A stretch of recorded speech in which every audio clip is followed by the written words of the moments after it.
Good morning and welcome to the 2021 South Carolina African American Tourism Conference.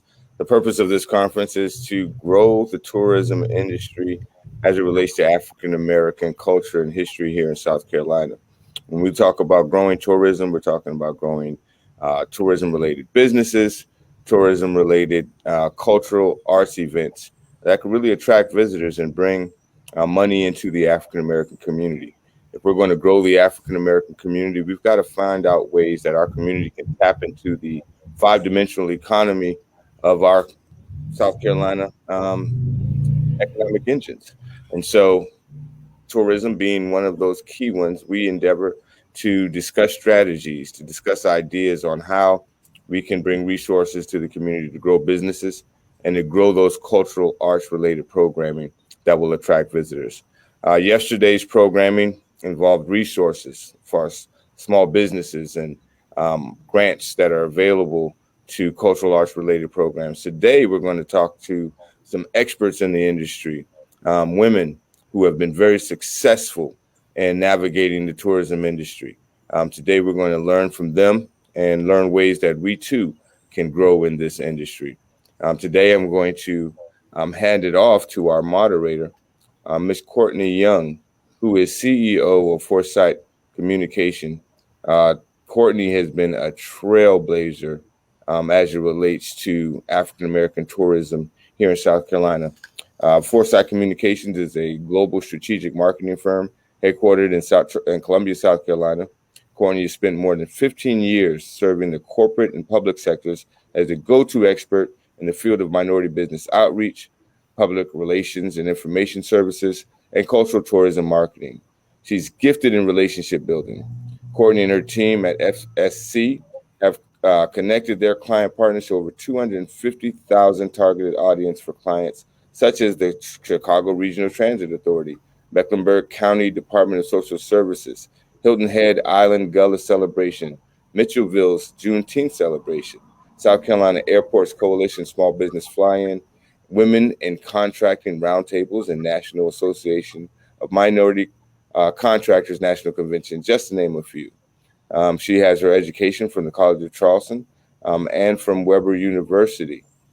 Courtney is an advocate for community service and diligently serves her community through leadership roles with the Junior League in Columbia, the Gullah Geechee Consortium, and she's also on the Marketing Council for Hilton Head Island Visitor and Conventions Bureau.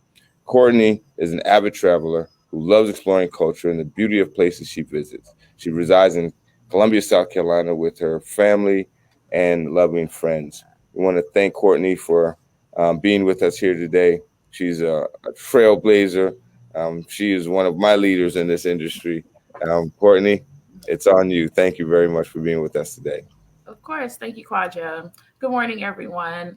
I'm so excited to be here and join you this morning. Quadra had such kind words to share about me, but I want to tell you about the two ladies I'm joined here with today. So I'm going to tell you a little bit about our panelists, and then we're going to jump right into it. So first, I took a few notes, so I'm going to kind of go with these notes, but I want to introduce to you Dawn Dawson House. She is currently the executive director of WeGosia.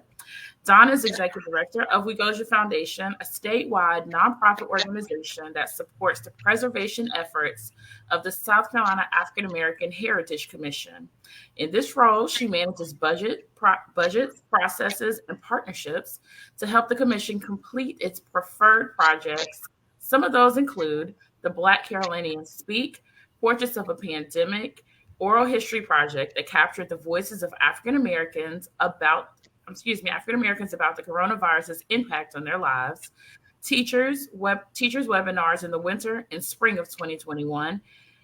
And prior to working with the Wegosia Foundation, Dawn worked at the South Carolina Department of Parks, Recreation, and Tourism for 31 years, most recently as the Director of Corporate Communications. She also serves as the Gullah Geechee Cultural Heritage Corridor Commission and the U.S. Civil Rights Trail Marketing Alliance.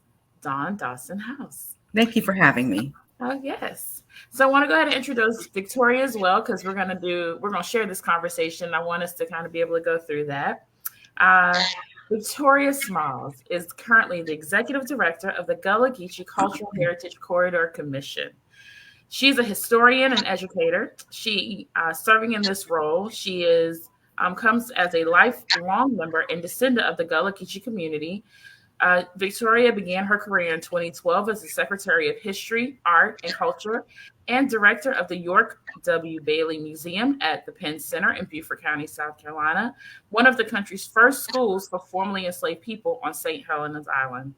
Smalls. Victoria is also a studio artist and art educator who enjoys painting cultural pieces that represent her family and community, with the visual representation currently being exhibited or recently exhibited at the Art League of Hilton Head, the Contemplation series. Victoria is a public historian, educator, arts advocate, and cultural preservationist, again from St. Helena Island, and was most recently a park ranger with the Reconstruction Area National Historic Park in Beaufort. So much experience that comes with that. So welcome, Victoria, and welcome, Don. Thank you. Thank you so much.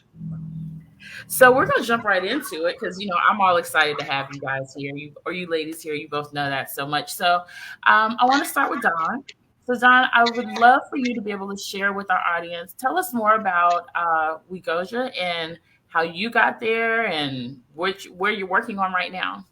Oh, whew. Okay. So, as we said, Wegoja is the fundraising and collaboration arm of the African American Heritage Commission. The commission is part of the Department of Archives and History. And because it's state affiliated, it cannot raise its own money. It cannot apply for certain grants, can't have its own bank account. So that's what Wegoja serves in that role. So when the commission decides that they want these projects out there, as they identify and document African American sites, structures, stories, landmarks, landscapes, as they talk about the projects they want, I and my team of people help them figure out what grants we're going to get, although they've been doing grants on their own a lot lately and before I got there.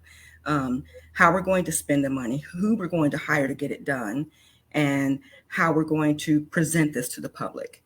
So, while we have, when the African American Heritage Commission was created in 1993, there were only 36 sites in South Carolina that were marked with historic markers or documented on the National Register. Now there's more than 400, and we're approaching more than 500 because of the work that the historians and the people with the commission have been doing over all that time, over 28 years. So here I come in 9 months later, standing on the shoulders of people who had remarkable work. And I'm trying to make sure that we continue to pull it together, that volume of information, that huge story that African Americans are, pull it together in platforms that people can see, appreciate, embrace, and eventually leverage for economic development, for tourism, and for other pursuits. So that's it in a nutshell. Well, that's a big nutshell. Yeah, but I have a big crack where I can crack it. We are currently working on about 4 or 5 projects, one of which, of course, we talked about Black Carolinians Speak. The pandemic has had a major impact on South Carolinians. So Michael Allen in Charleston came up with a great idea of talking to African Americans and making sure this oral history project is properly identified and documented so that 100 years from now, we know exactly how African Americans coped with this pandemic, because we don't know how they did the Spanish flu in 1918. So that volume of information we took together and created an exhibit. Okay. And the exhibit, we just took it down at Department of Archives and History, but it is available virtually. And I can put that link into the chat box if you want, so that your viewers can have access to that link. And it's also on my website at wegoja.org. We're also working with the Gullah Geechee Chamber of Commerce on a new Gullah Geechee seafood trail that not only points consumers to places along the South Carolina coast where they have seafood restaurants and crabbers and shrimpers and markets and things like that. We're also getting stories from these entrepreneurs, asking them, what tradition led you to this activity on the water? How has the water affected your family and your lifestyle as a Gullah person? And we're trying to pull all that information together and make it accessible for travel consumers to come up and down our coast and build economic development for us along our coast. We are also involved in a family reunion toolkit.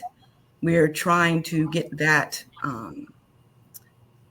marketed through Black Expo and other places so that African Americans can have a one-stop shop for putting together their family reunions. We even offer sample itineraries so that people can insert African American history and heritage into their reunion weekend. Here are the sites you can visit. Here's what you can tell your children. We might even start putting coloring books on the site, downloadable coloring books, so that, and arts information, so that kids can so that we can infuse our customs and our lifestyles into their family reunion weekends. So that's another thing we're working on.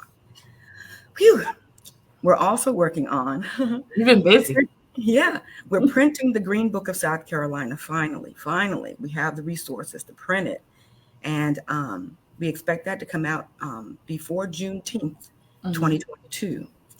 And right now we're working.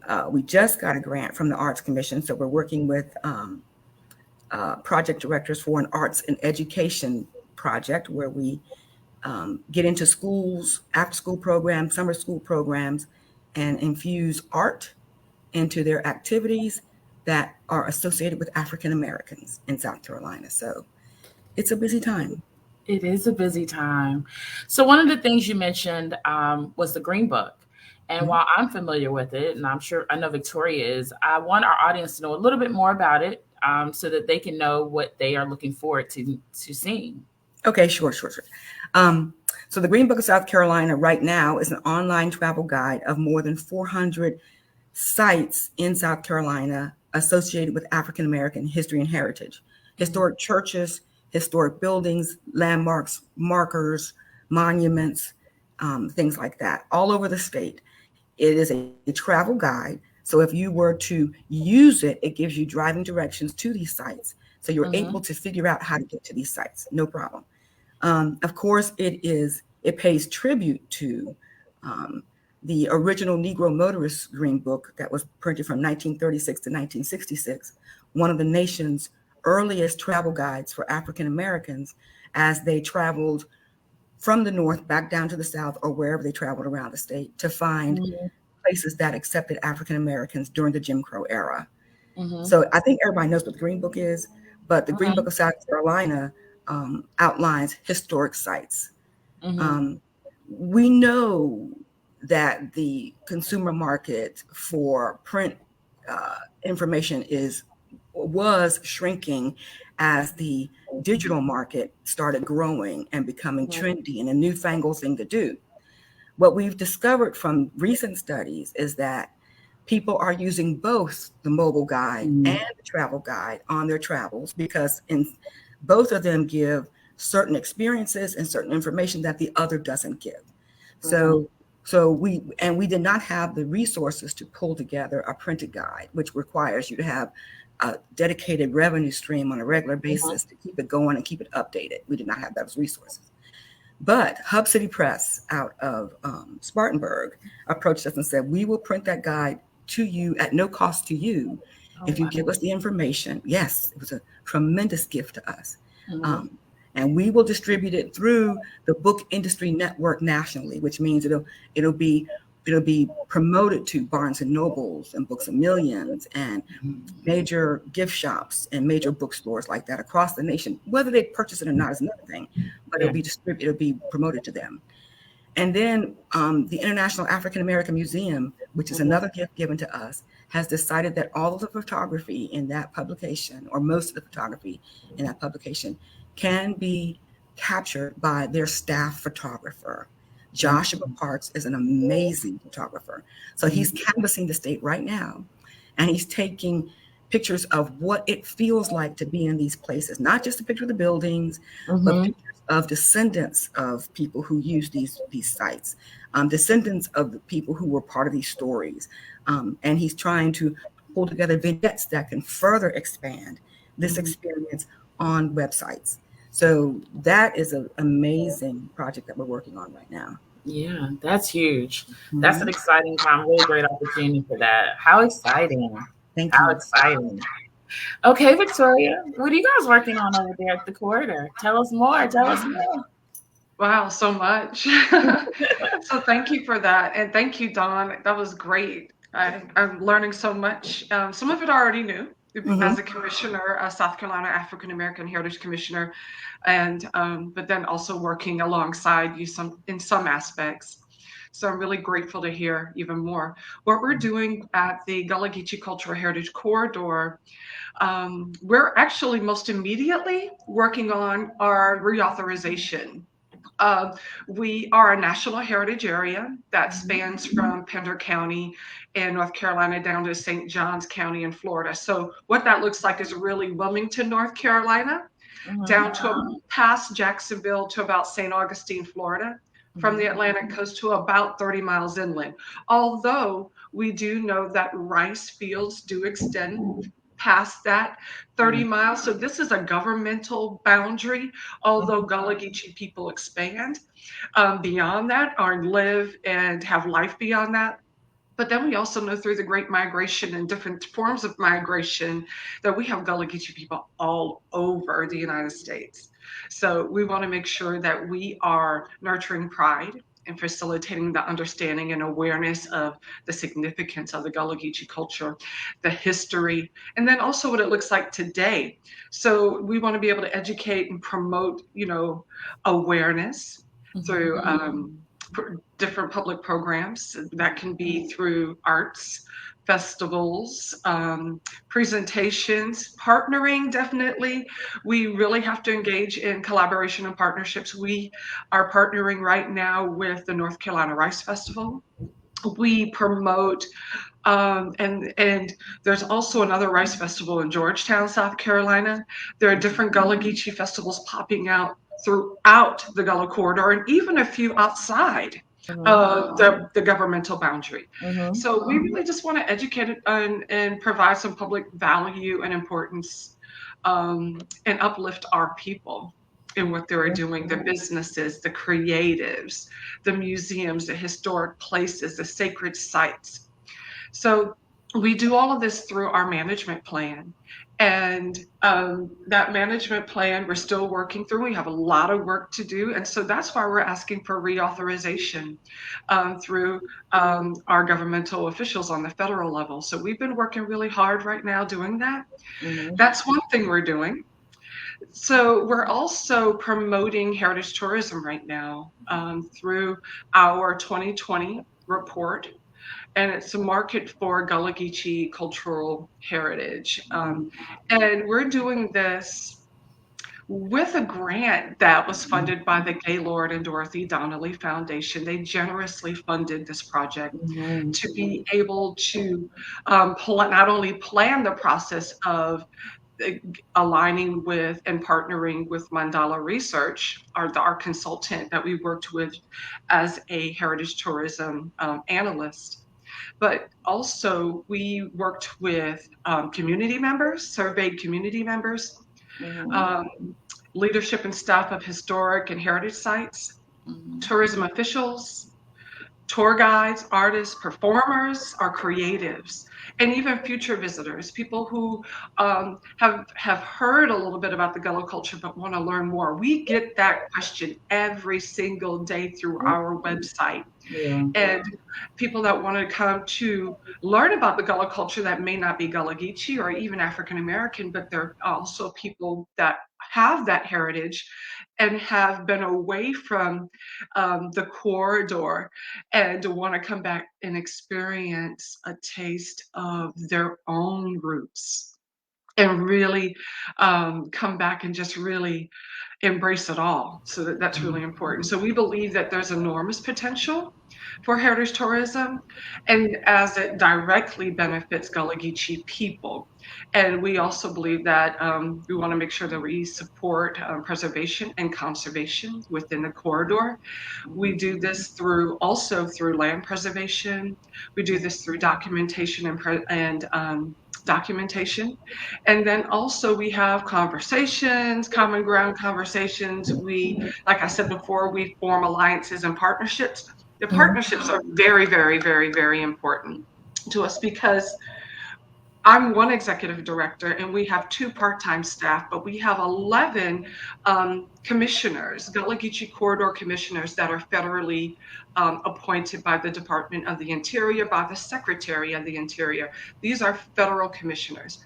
And Dawson House, she's not wearing that hat right now, but she is one of our federally appointed Gullah Geechee Corridor commissioners. So we align ourselves with people that are spread out, that are scholars, historians, experts, as Miss Dawn is, and we're able to really be also on a grassroots level, and then not also just grassroots, but regional, statewide, national, and even international.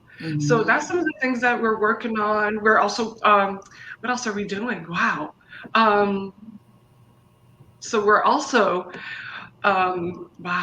just building a new website right now. So we have a team that is taking a look, a committee of stakeholders that are looking at our website and trying to find out how it can be more engaging as far as inviting tourists to our area.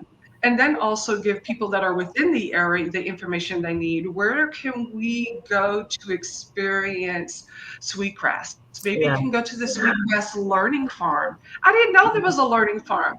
So we want to be able to put these things on our website where you can go. So that's another thing. But there's so much. And I would take the whole segment and so much on if we spoke about everything, but I want to make sure that we encourage people to align with us, engage with us on our Facebook page. The Gullah Geechee Corridor Facebook page. This is going to be where we keep most of our most recent information up. For example, we've been promoting the Gullah Museum's Food Fest that's coming up on October 30th, if I have that correct. That's correct. And then we're also promoting the North Carolina Rice Festival that's going to be coming up in March. We're promoting very reverent and sacred programs like the Weeping Time. Gathering that's going to be taking place. The Penn Center Harvest Festival that's coming up on the 16th of October. We can go on and on. So we want to make sure that we know what you're doing so that we can come and support and uplift and engage. So, yeah. Thank you. Busy. Well, one of the things I want to just let our audience know that Gullah Geechee Food Festival is on Hilton Head Island. So if they're interested in that, to definitely check out the Hilton Head Island Gullah Museum there, because they are hosting that, and it's going to be an amazing day, I'm sure. But I wanted to, one of the things I didn't hear you mention much about was your recent report. So I'd love to share a little about that, because I think that's important for our audience to know that there's also some data keeping that's going on and data mining that's happening to help develop the strategies that Yes, so thank you for that. So with the funding that we received from the Gaylord and Dorothy Donnelly Foundation, we were able to, align with and partner with Mandala Research. And Mandala Research is a leading consulting firm in travel and tourism, which has expertise in cultural education and multicultural tourism. So we did a survey of people from all over. I mentioned some of the people that a little bit earlier, community members, definitely throughout. People that are hopeful to visit, that have visited the corridor, that want to visit, if they've heard about the corridor, did they know they were in the Gullah Geechee corridor? So this report represents a current profile of United States leisure travelers, and it reveals several segments of travelers that have had high potential to visit the area. And the goal of the study was to help understand the potential for tourism across the corridor through insights gained from the traveler behavior, their attitudes, and travel spending. So, and then also time span. When is the time span? What time of the year, what season they're coming? How long do they stay? What do they spend on accommodations? What do they spend on food? So it's really going to take an in-depth study into that. And this is going to be the first of its kind that really focuses on Gullah Geechee culture. So some of those results, we were going to be taking a look at subgroups like the drive market. People who live in Florida, Georgia, North Carolina, South Carolina, Virginia, Tennessee, and Alabama. And then also where the place in which travelers who have visited on their last trip, maybe like within the last 18 months when this report was coming out in 2020. Also, the corridor states. It really is going to emphasize on those states of Florida, Georgia, North Carolina, and South Carolina. And then the people, what's the demographic? It's going to be primarily, Caucasians, African Americans, Hispanic, and Asian communities. And then also, we wanted to find out what they knew already about the corridor, what they found to be very important. What they found to be very important was traveling for African-American cultural historic sites, attractions, festivals. They felt that these were very important things. Also, aligning it with other types of activities like coming to beaches, because we have beautiful, amazing beaches along our corridor. Also golfing, different types of, sports that are within our corridor as well. And so we also have found that when they're doing this, then they're also taking in some cultural and historical aspects of their visit. So then also we talk about the generations. Who are these people within the generations? What are their household incomes, their gender, whether that's female, male, LGBTQ plus, and on. And so there were key findings that we brought out. That the potential leisure spend is about $34 billion, B with a B. And that food and beverage is going to be really important. And then how much do they spend during that time? It goes on. Yeah. So I am happy to supply that to anyone that would like to receive this report. You can reach out to info@GullahGeecheeCorridor.org and request the 2020 Gullah Geechee tourism report. And we're happy to extend this. This is really going to be beneficial if you are searching for accommodation tax dollars for an event, ATAX or some ATAX dollars. If you're going to be writing a grant or a proposal to a funder for an event that's geared on heritage tourism, this would be something that you want to include and draw from or add as one of your resources. So, okay. Yeah, no. Yeah. I wanted to make sure that we shared that and that our audience knew that was available. Yesterday we had a great discussion around ATAX funding and what it was and best practices in it. So excellent opportunity to also make that connection for upcoming ATAX applications that are due over this month and next month and in January and February. So we certainly want to make sure that that folks know that is there. Can I add one thing? Sure. When you're writing your grant to these type of agencies, we're happy to also write a letter of support. If you inform us about your event, your activity, please contact our office. We can, of course, like I said, send this report to you. So you can incorporate the data that's within it, and then also request a letter of support to accompany your grant proposal. We're happy to do that. We've done it before, and so we want to make sure we offer that. Thank you. That's a big deal. One of the things we heard about yesterday a lot was some supporting cast and credibility that came along with new applicants and also people who were going back for additional dollars. So I want you to think about something as we kind of go along this, because we're going to come back to the end and talk a little more, but certainly want to know how the South Carolina African American Tourism Conference and the network can help support in your reauthorization efforts. So I'll give you a second to think about it. I won't. Oh, I don't need a second. I don't need a second. Okay. Tell us how we can help. And then Well, we're gonna keep it going. So that has been identified as my priority coming in. A lot of people thought, oh, poor Victoria, she's coming in as an executive director and has to do this huge task. Yeah. I knew this prior to coming in that this was going to be something that we have to do. So the Gullah Geechee Corridor is a national heritage area, and it has a commission that has a time span of 15 years. So that 15 years is due to sunset in 10 days. So within 10 days, however, we do have a little extension. Thank goodness through our government, we have the federal budget that's extended through the beginning. We have a continuing resolution through the beginning of December. However, we are coming up with a transition plan right now. The Gullah Geechee Cultural Heritage Corridor Office is a 501c nonprofit organization, and we will continue to serve in that capacity, even if the commission is not reauthorized. However, how you can help is the question. Yeah. We have been in communication with educating our public officials in the Senate and in the House of Representatives on how what the Gullah Geechee Corridor is and what we would like to see happen.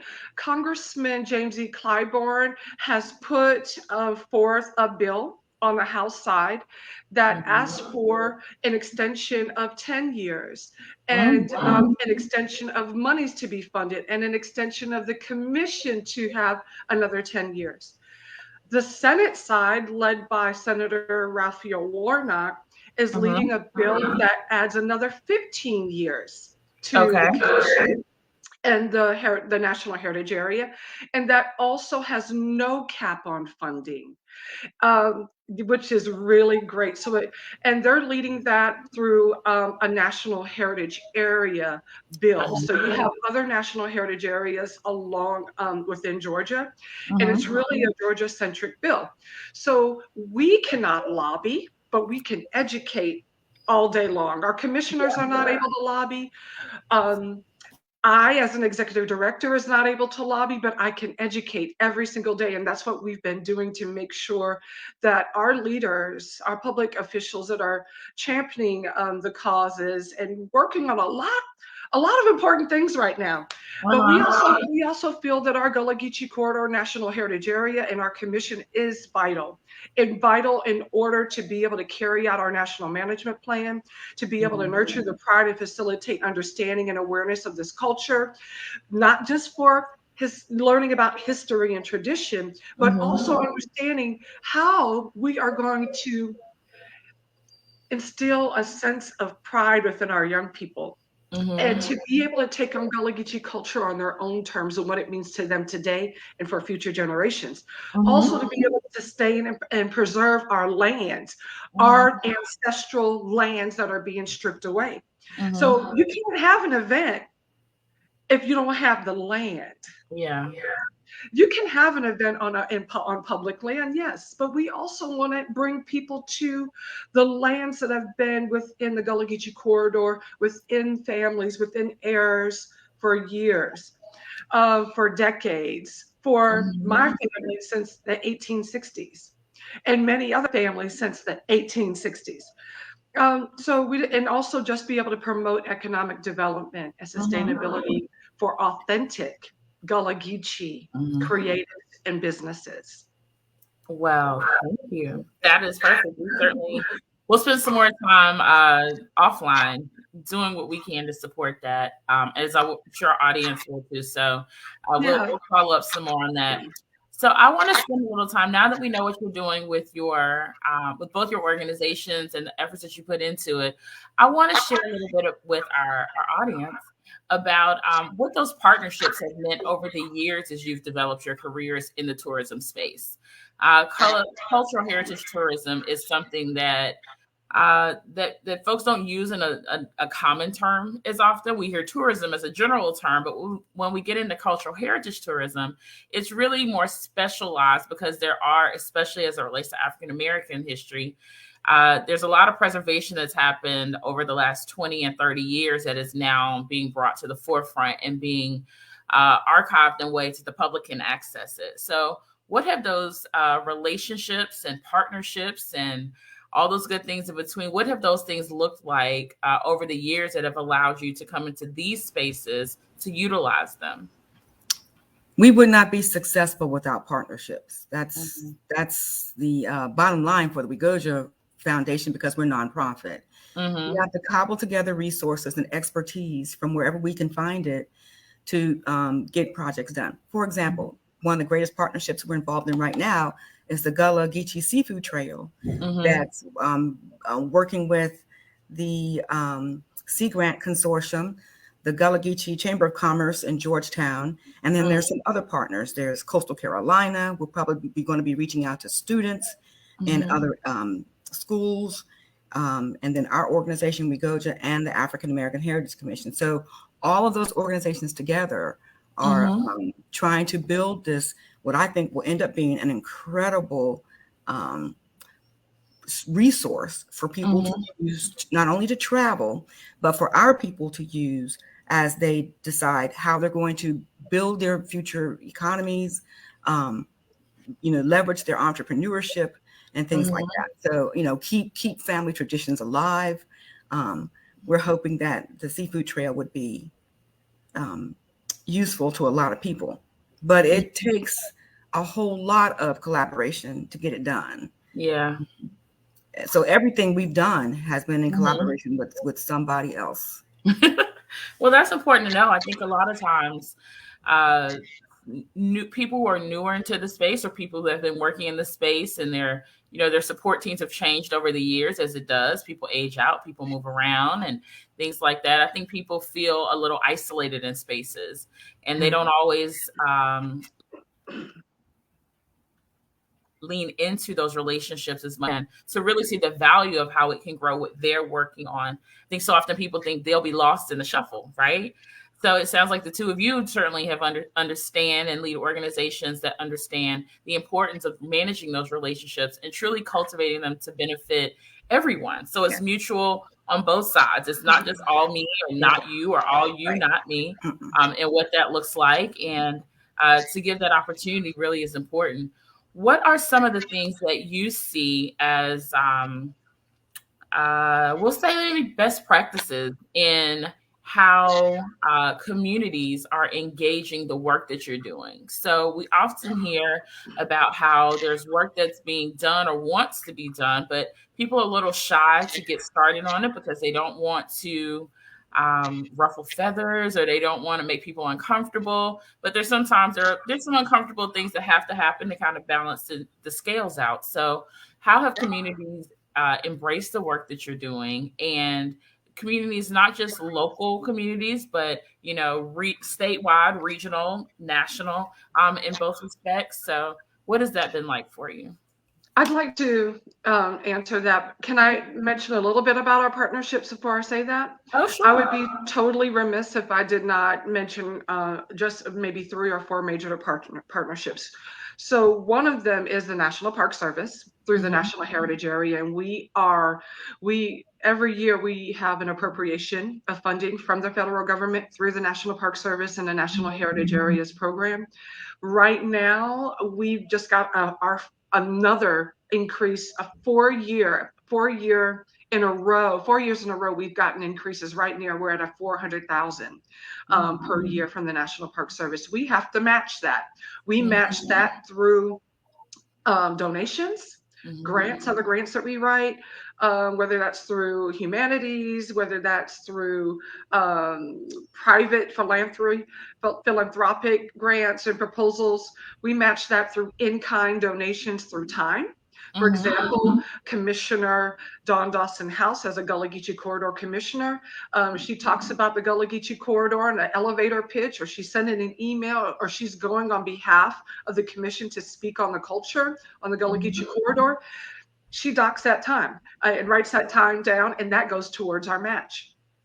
So then also we have partnered with, local library spaces. County libraries. Many of them in smaller communities are underutilized spaces. So I really want to encourage anyone listening to think about, if it's going to be a free and open event to the public, consider our library spaces for partnerships. We do that throughout the corridor.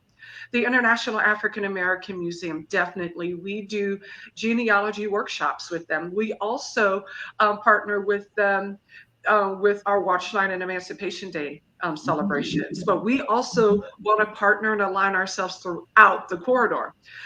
This is number one when it comes to the Gullah Geechee Corridor Office and the Commission. Our partnerships are number one. And when we go into spaces and we're invited to meet and collaborate and listen, listen is number one. Listen eloquently on what the people and the stakeholders are needing to have support with. I can come up with ideas and thoughts all day long and suggest, but I think listening when you go into these spaces and you're invited to give input is first listen eloquently. When you're invited and be able to hear those stakeholders and their needs, their necessities, their wants and their goals. So listening. So that would be something I find is very vital.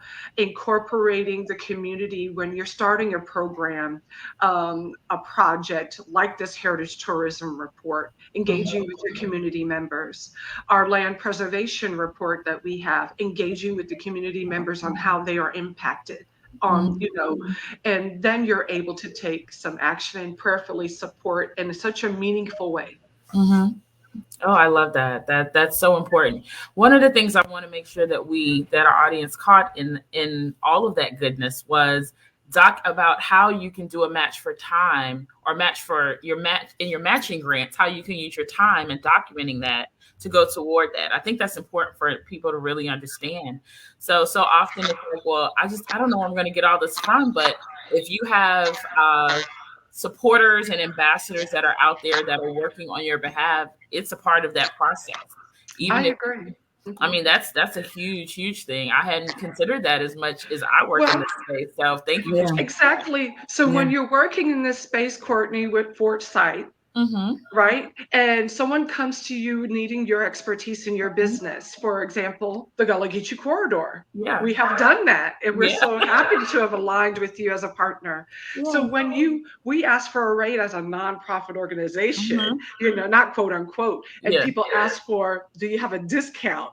Yeah. We're going to ask. Yeah. So put that full price down in an invoice and write that discounted amount and then get an in-kind letter for your taxes. And then we get an in-kind donated time that we put towards this match or for any match. Yeah.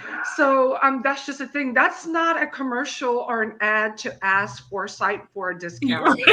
That I'm urging you and encourage you to pay full price for the expertise, skills, and experience of Foresight. Yeah. Well, thank you. I appreciate that. We appreciate, my team appreciates that. All of their children, our families all appreciate that. But it's still important to note for that. I think to have the full ask plus to have the opportunity to still be able to do the work in that space. And again, mutual benefit, right? So it's a mutual benefit that there's some tax benefits that are there, but then there are some tax incentives that are in that space, but then also on the other side for the organization, how they can use the difference. So, because so often with nonprofits, there's not a budget that can really afford the corporate price. And so in the corporate price, it's still there and you still need it, but it's a great benefit. So thank you for sharing that. That was super important on that. So I love how we got into those partnerships and how these communities are really, how we can be engaged in communities, how communities can be engaged with us. I'd like to talk a little bit about what are some of the things that are the not so great parts? Like, what are the things that are some of the tougher parts in doing the work or tougher aspects of doing this work that you really kind of have to overcome and be able to stand strong in as you are doing all the good work and being of good service out here. Are there some things that you can give as tips or ideas on how to keep the focus and not, have mission creep when new things are coming, or when things are coming at you that just seem like this is not working? But I know it needs to happen. What are some things that we can offer as advice or tips to help people with that? We begin by having a very good professional board. Mm-hmm. Our board is filled with professionals who govern every step of the way. If I come up against some problems, the first people I go to is my chairman and my vice chairman and the professionals on the board who I know have a certain expertise. My board right now has a social media expert, an event planning expert, an accountant, a lawyer. We have all of those people on the board. So if and historians, and if I come across things that I just don't have the answer for and can't Google an answer, these are the people that I count on. And also relationships and partnerships with professionals in the field is also important. Michael Allen is a huge resource for me. Whenever I have issues, that's who I go to.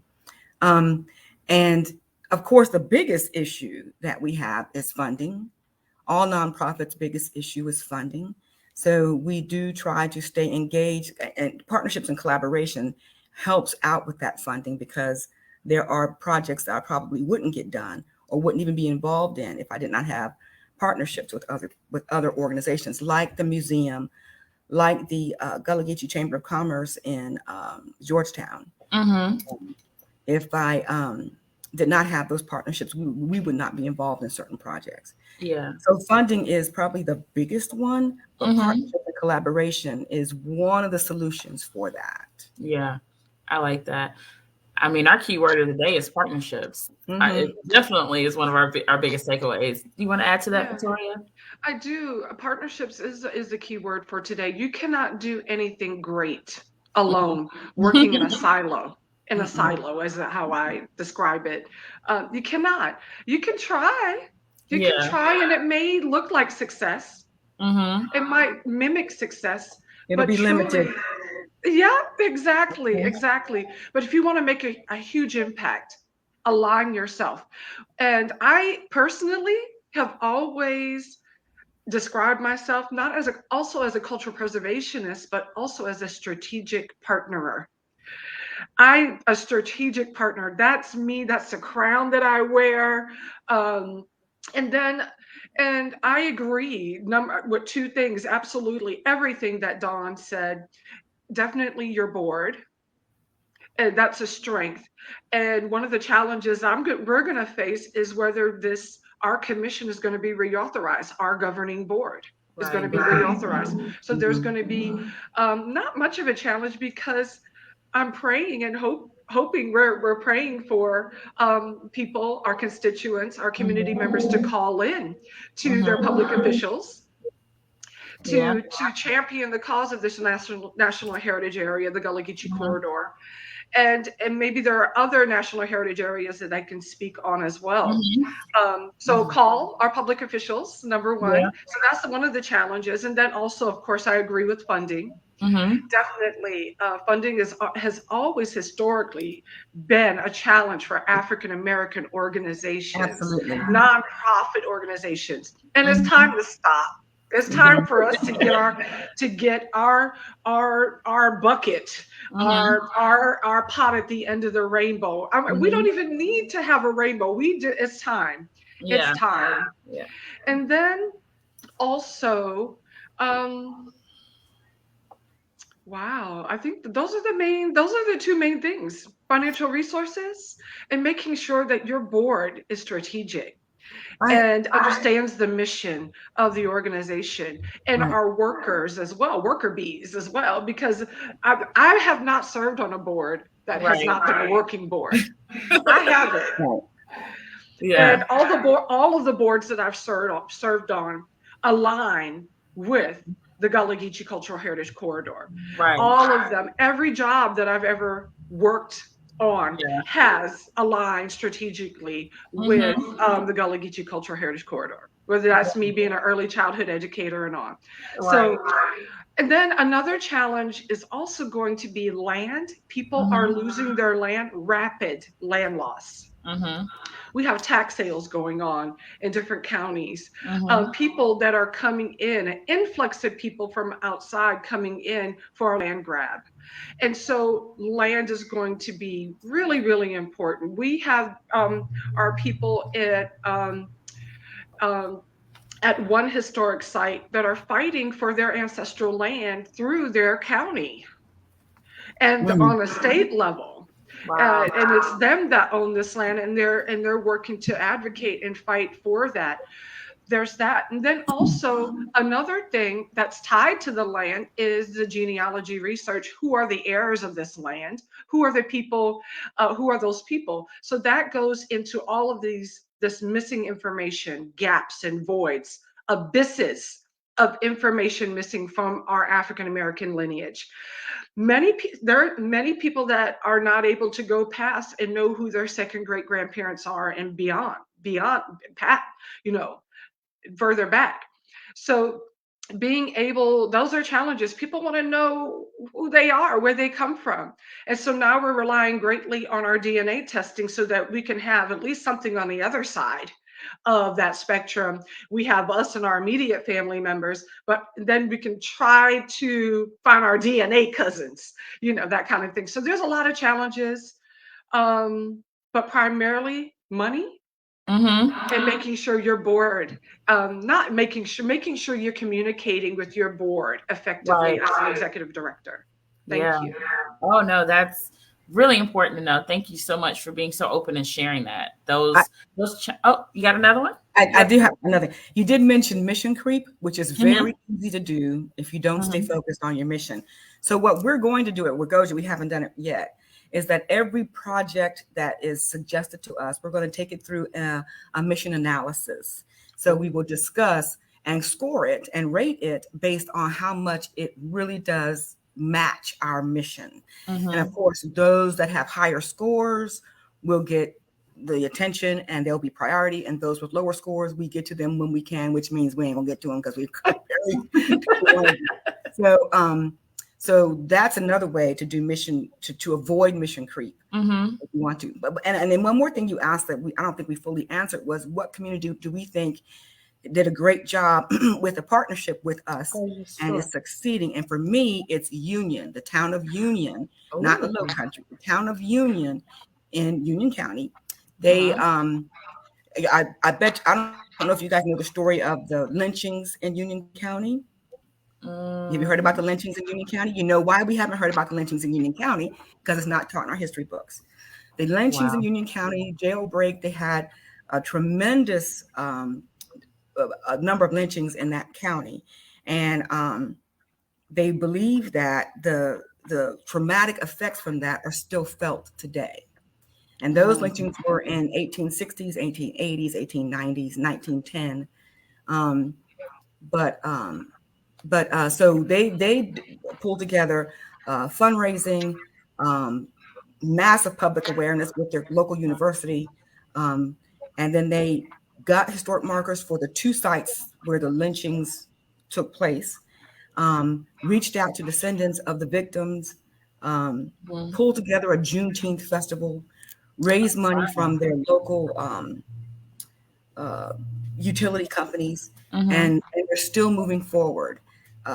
So we partnered with them, and all we did for them was be the fiscal agent, but until they were able to get their 501c3. So but they had tremendous partnerships. They had tremendous passion for it. The community embraced it, and they had a huge Juneteenth festival. It was just a really good, successful, out of the gate kind of project for that community. Yeah. Oh no, thank you so much for sharing that. And that's an excellent point. We haven't talked a lot about what happens outside of our coastal communities, and just a little inland, the 30 to 40 miles inland of those. But there's so much more that's also happening across the state of South Carolina, and for more states to see about what that means. We have audiences that are watching from all over. So thank you for sharing that for sure. Well, we have some questions from the audience. So I want to make sure that we have an opportunity to get those in. So our first question is great information. Can you provide the resources for time matching? So would you like to talk a little bit more about what that may look like? I know we went into it a little more, but would you share that a little more, Victoria? Or Absolutely. So time matching, what we do, we have this form that we fill out with the person's name or business name on it, and the date and the month. And we try to keep track of this on a monthly basis, because if you go beyond the month, you're going to have to really pull your brain and extend hurt some stuff up in there to try to figure out and log. So we keep a log of email communication, of phone communications, of meetings. If I say, Commissioner Dawson House is speaking about the Gullah Geechee corridor in depth with someone, definitely that's time, because she's working on behalf and sharing the mission of the corridor. Also, that could be a lot of people, our commissioners, we will reach out to them and ask them, can you please, log your time? And we also go through our emails for them and phone call logs, our Zoom meeting minutes, things like that. And we log the time for them, or mostly they do that for us.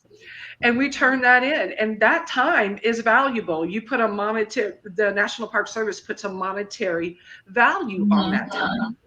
And so then also, you can put a monetary value on that time. For example, you charge probably by the hour for your expert knowledge and skills.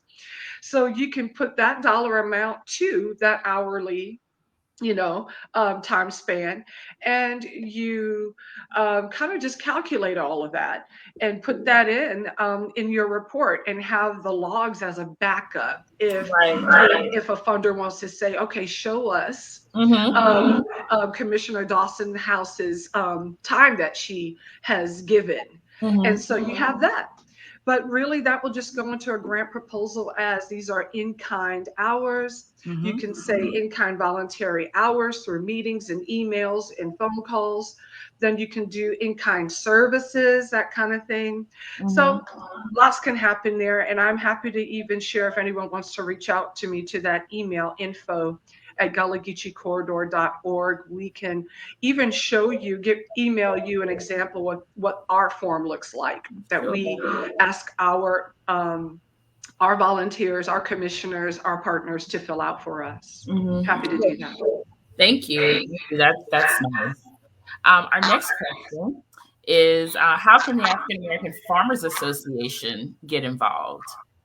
So would either of you like to jump on that one? Do they include seafood harvesters? Because they would be a great source for the seafood trail.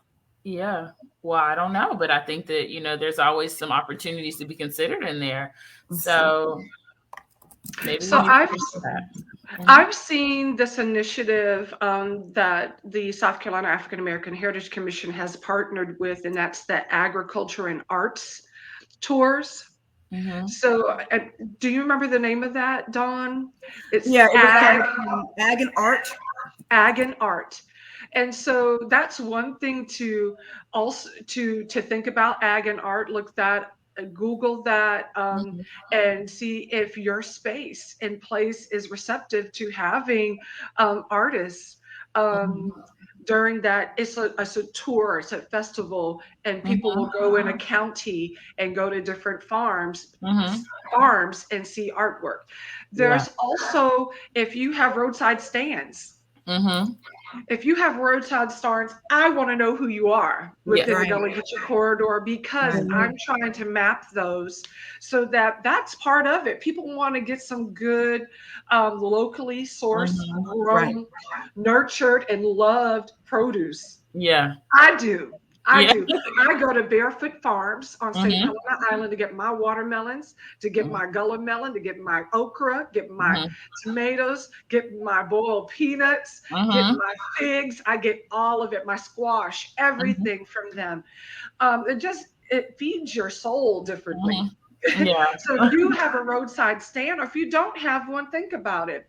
And then also work with the USDA on getting that certified. If you have an organic farm, get that certified organic farm, get on their listing so that more people will know where you are. Get on a farm, participate in some farmers markets. There's several, and we can help with that. But if you are thinking about a roadside farm or a farmer's market, I want to know who you are. Also, one more thing, I'm sorry. Reach out to the Minority Landowner Magazine. Minority Landowner Magazine, because they're looking for farmers, and they reach out to the Gullah Geechee Corridor to find out who the farmers are so that we can nominate them for Farmers of the Year, for different programs, for grants, for different things, and just recognition and letting us know who you are. So I'm looking at their website right now. Boy, that's amazing. I need to look at this deeper so we can decide how we could work with this. That's pretty good. Well, while you're looking at that, and Victoria, on the same note, the response to that was also around hemp and indigo. So hemp and indigo were two of the things that were a part of that, the Farmers Association, that they were wanting to talk about how that can be engaged there. Hemp is newer into our space, I think, but indigo has been around for a long time in that space, and it has been more difficult to find. I mean, I can tell you over the last 10 years how hard we've looked for someone who could come and do indigo dyeing, or do some processing with our groups and tours and things. So keep that in mind, and we'll make sure we make that connection. Okay.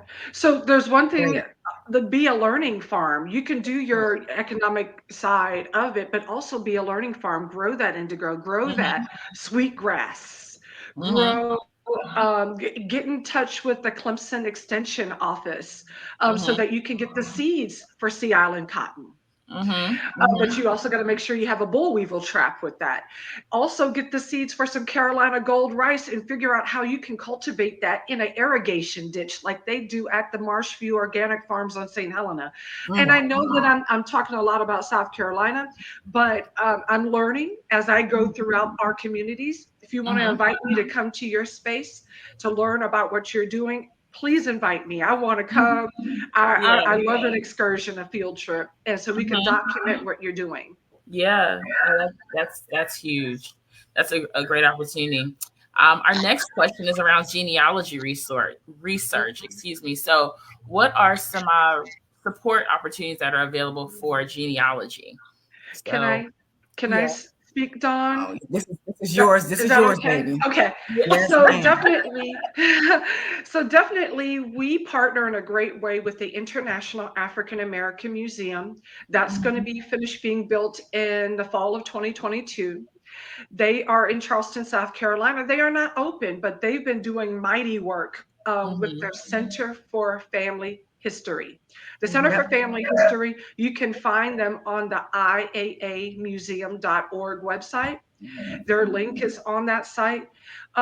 And they are doing work right now. So if you fill in the contact information on the Center for Family History site, they will engage with you pretty quickly. I would say start now before the museum opens. Engage with them now. They have world-class genealogists that will, if you have land records, if you don't have land records, if you have a Bible, a family Bible with names written in it, that's what I have. So they want to scan your family Bible if you have that lineage written in the front, like many of us do, or some of us do, I should say. They will scan that and add that to their database for your family's future reference and for other people to be able to have access to. Then they're going to send you an archival box to keep that family Bible safe. Oh. So the Center for Family History, they do genealogy workshops, they have blogs, they align themselves with other genealogists, specifically gearing towards African American genealogy, the people that have the most missing information. When you hit those roadblocks where information has no longer been available. I've been really fortunate to start with the Center for Family History with IM, and they did some research in the beginning with me, but then my best friend works for Finding Your Roots with Dr. Henry Louis Gates Jr., and she was able to take my land records and find 2 of my 4th great grandparents. Wow. Now we have about 32. I can't do the math. I'm sorry. I think we have 32. Is that on my African American side? My father is Gullah and my mother is Irish and German American. So we can trace my mother's lineage all the way back to the 1400s in Ireland. I'm okay with that. I want to find the other side that all this information is missing. So when you see my family tree, it actually is all blank on my mother's side because we have that. And then I'm really trying to find all that missing information. I want to know if I'm related to the Honorable Robert Smalls. Yeah. I don't have any family oral history to support that.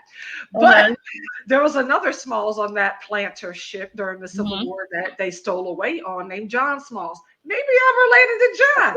I don't know. Maybe I'm just related to the Smalls in Charleston because my second great grandmother was a freedom seeker from Charleston. And she was a Smalls there, and she came to St. Helena Island and married a Smalls. And then my grandmother was a Smalls and married a Smalls. It's confusing. So you need help, reach out to the Center for Family History. They got a lot of great information through iaamuseum.org. Okay. Thank you so much for sharing that. That was a question that we just saw posted. So definitely check that out. Oh, that is so awesome. So much good information. Lots of good sharing over here in our comments. Thank you for posting that. So ladies, this has been awesome, as I knew it would be. So thank you both so much for joining us. I want to give you an opportunity to have some closing remarks. We've had a lot of good conversation today, some really, really good takeaways on all the things that are happening. And thank you, Dawn, for sharing what's happened over in Union County. I think that's really important for counties that are not in traditionally tourism spots or traditional tourism spots that we would think of. We hear a lot about coastal areas or cities, but we don't really hear as much about our rural communities and how they have so much to share into the conversation space and how they can leverage that in a greater space, because we all know we have something to give. We just don't always know how to give it. Right. So thank you so much for sharing that. On top of all the other great things, I'm really excited to see what's to come out of this. The chronicling what's happened for African Americans during COVID. Yes. And you know how important that's going to be, because again, we heard everything about the Spanish flu as we entered into this space of COVID. And now it's like, well, what did they do? How did they come out of it? All we knew is that they came out and everybody got dressed up all the time. So everybody was ready to be dressed up. We were ready for the party. Exactly. So, you know, there's so much more to share. Thank you. I would like to have some remarks. What would I just say? Is that mine? Hold on one second. We got a little feedback. Sorry, that was me. Oh, that's okay. There you go. So I would like to say, and I say this after every African American tourism conference, and I haven't made a move forward yet with it. We need to pull together a database of all of us. All of us that are in this space, learning more about each other, finding partnerships would be huge out of this. It needs to have who we are, what we do, how to contact us, what our expertise is, what the resources are, and we just need to have one statewide database. And that's a big task. I don't know who can do it. I don't know how we can get it done, but I think it would be a resource that a lot of our communities can use, from people who are just entering into this work to people who have been in it for years and discovering something new, discovering new things happening. So we just need a good statewide database, and I don't know I don't know how to put that together, and I don't know who to do that with. Well, I'll share a little foresight plug that we are actually working on pulling that together. So stay tuned in early 2022 for that. So we are actually after having the same feeling, having the same conversations over the last many years, and how our work has expanded across the state and across the country and across the globe. One of the things we know is missing all the time is that connection. And being able to have a database of where you can find people quickly and easily, and not just for the outside people to find you, but for the people inside to find you. Correct. For partnerships, for expansions, for opportunities. So stay tuned. We're certainly going to do that. We'll be able to launch some surveys and start surveying our communities to figure out where people are and what they're doing. First quarter 2022. So excited. Thank you. So we'll be excited to partner with both of you. And making that happen, and all of you that are here in our audience that are joining us today. So certainly excited about that. So stay tuned. We'll want more notes. So like I said, I wanted to thank you. And Victoria, I wanted to also highlight some things. As you saw me over here looking down every now and again, I was taking notes because I didn't want to forget any of those things. But that timekeeping piece and that match for in our funding opportunities and our partnerships and our reporting and really documenting that time for the reporting was a huge win, I think, for many people that are watching and joining us and sharing. And for me, just to know to think about that more with the clients that I work with and projects that we're working on and that my team is working on. So thank you for sharing that. Thank you for sharing about that report. You're right. There has not been, for the years that I've been working in cultural heritage tourism, there hasn't been a formal report on what's really happening along the Gullah Geechee corridor and in the communities that we could use as documentation in our funding ask and in our other communications. So thank you for sharing that and making that available on behalf of the corridor to anyone who wants it. So I want to take an opportunity to give each of you the chance to make some closing remarks, any final words and things to share with our audience. So Victoria, I'm going to let you go first, and then we'll go to Dawn. So I just want to say thank you. You've been a dynamic moderator. Thank you for the questions. I really think they were very helpful for everyone that has been attending. It has helped me and learn about a lot of what Wagosia is doing, although I do have a lot of knowledge regarding it, but I'm just really grateful for this opportunity and space. But I want to emphasize strategic serendipity throughout our organizations. The essence of the Gullah Geechee culture is often found in hamlets and communities that are deeply ensconced in rural and often isolated environments. And these communities have strengths, we have weaknesses, and they reflect our complex history and even our rapid changes that are happening and engulfing them. So one finds great hope and also promise in homes and churches and organizational spaces, sacred sites in these communities that are strong in faith, family relations, all of that, as well as, just understanding that you have to also have some divine guidance with it all. Yeah. So the corridor, we have to remain constantly alert while we're also being strategic and looking for individuals, organizations, groups, businesses that present creative ideas and evolving opportunities, because that's one thing that is constant, is the change. So we must be prepared to encourage and support these serendipitous opportunities. And as much as our time and resources permit, we need to be able to seek additional resources and alliances and partnerships and be able to expand our reach and impact when we find clear consistency with our mission, that align with other organizational missions. So strategic serendipity is what I want to leave you with. Oh, thank you for that. Thank you for that. Dawn? I feel like I just went to church. I know. But so I want to thank you also for always including the Wagosia Foundation and African American Heritage Commission in the end of this, talk about tourism, because that is important to us. I do think that we need to make sure our village knows each other. Our village is huge and big. We got to make sure we are in touch with each other, communicate with each other, partnership, and collaborate to get things done. And the Wegoja Foundation is statewide, so we don't just do the coast, but we are willing to be part of whatever strategic operations you have going on, programs, projects, if it fits within our bandwidth. And so, that's all I have to say. Yeah. Well, thank you so much. Thank both of you for, again, joining us today, being so open, honest, and willing to share what you know, what you don't know, what you want to know more of, and what our audience wanted to know more of. So thank you both. We're excited to see what's to come for your continued work with both your organizations, your partnerships, and all the great things you're doing for tourism here in South Carolina and beyond. So thank you both. That wraps up this session. We are going to take a little pause, and we'll be back at 11 a.m. with our next session, which is on bridging the digital divide and using social media to do that. So excited to have that. So stay tuned, audience, and thank you, ladies, for joining us. See you all in a little bit.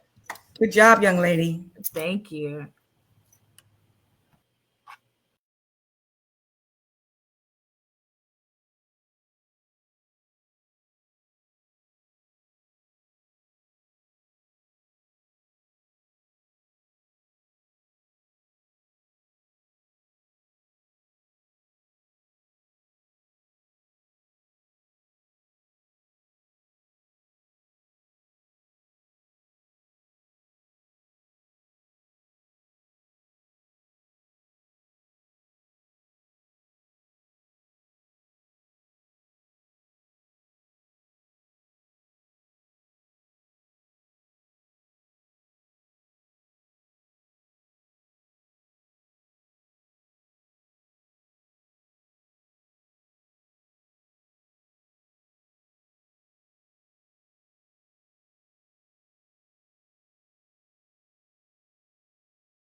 Hello, everyone. Welcome back. We are on session 2 of the South Carolina African American Tourism's annual conference, and we are excited for what's to come. So we are ready to get started with our second session, Bridging the Digital Divide. And I want to welcome to join me, Angel Parson. So Angel is going to be joining us in just a second, and we're going to get started. Oh, there she is. Hi, Angel. How are you? I'm great. How are you doing? I'm doing good, thank you. So excited to have you here today. Glad to be here.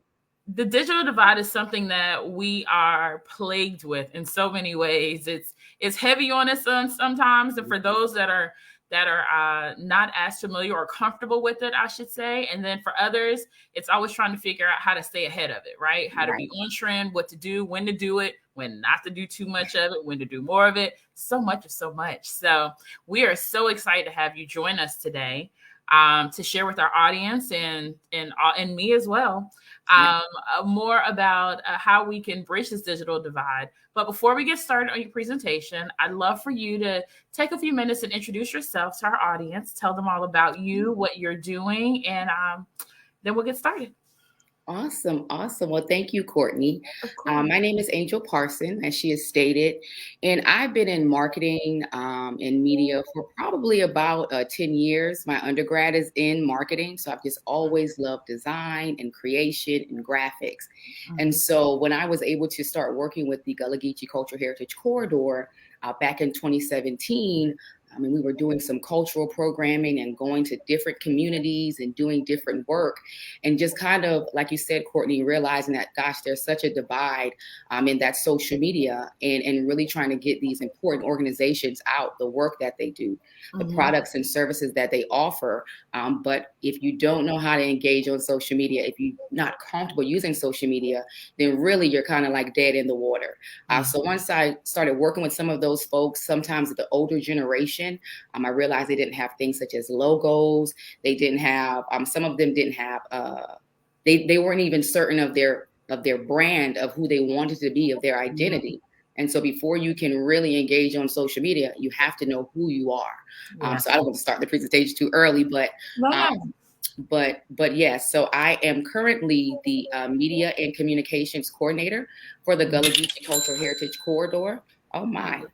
For the Gullah Geechee Cultural Heritage Corridor.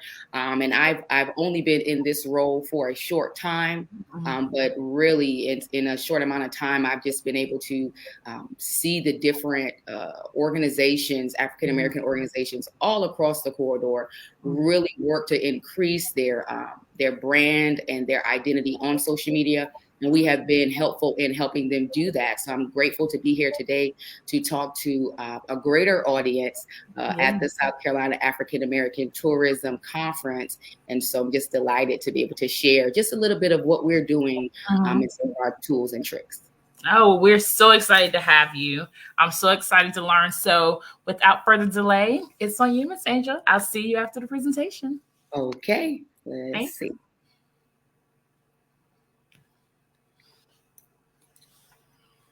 So now let me know if we're up. Let's see. I don't see it yet.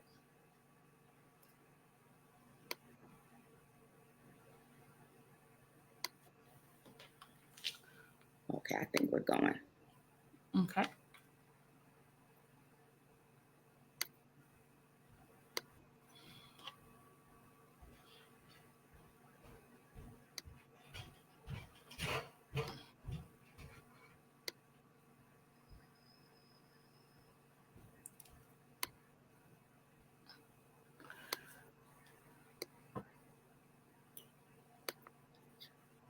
Okay.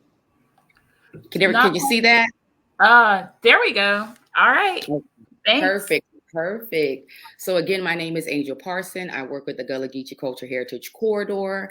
And today we're going to be talking about bridging the digital divide, using social media to support, to promote your tourism product. So really the educator in me just likes to give a little background, a little education. So to get started, just talking about why social media. And what is social media? So social media are websites and applications that enable users to create and share content or participate in social networking. Some of the buzzwords there that I enjoy are create and share, because that is essentially what you are doing with your product or service. It's something that you have created and something that ideally you want to share with a greater audience. So social media is the perfect tool to do that. The reason why we enjoy social media and why we need social media, not only because COVID-19 and the pandemic, which has forced us to this virtual space, this virtual environment, so we can't engage as much, but also because in a world where we like things that are quick, easy, easily accessible, one thing you're going to always have with you is your phone. So social media is always at your fingertips because you are always on your phone, on your computer, on your iPad, or some sort of device that keeps you connected. That's one thing about the African American culture. We are connected people. We are a community. So social media really was made for us. That's what I'm going to say. But it also builds community and it gives you real-time connections. And again, it's the sharing of ideas, products, and services. So I wanted to just highlight the Gullah Geechee Cultural Heritage Corridor back in 2020, worked with a research company to create the Gullah Geechee Heritage Tourism Market Report. And there were a few things that I wanted to pull out of this report that were very, very important. And that is very, very important to what we're talking about as it relates to social media, marketing your products and services, and promoting your business. And that is that the African American culture has been abuzz lately. A lot of people are interested in our culture. We get a lot of calls at the corridor of people wanting to learn more, people wanting to come down and visit, people wanting to really just be a part of this culture in some way, shape, or form. And so we call those folks enthusiasts. So there are a lot of African American culture enthusiasts, and that is what the report showed us. Also, the report showed us that approximately $34 billion of leisure spend happens across the corridor. So North Carolina, South Carolina, Georgia, and Florida. $34 billion a year being spent in these areas on things that reflect tourism. And then those that are consuming it, good for us, is everybody. You got boomers, you got millennials, Gen X and Gen Y, and Gen Z. It just really depends. It depends on what you are selling, what you are promoting, and what you are able to get folks interested in, okay? So the use of social media. First, if you, because we have products and then we have services. So those are two different, sometimes you can promote those two things in the same way. But you have to be able to recognize the difference because that plays a major role in how you go about promoting and engaging with your community, with your audience. So first, we're going to go with service. You are the product. It is something that you have learned. It is something that you are showcasing. Although both of these products and services are about an exchange, the exchange is a little bit different because if I just sell you, a T-shirt with my logo or something like that on it, then you purchase that and you go on.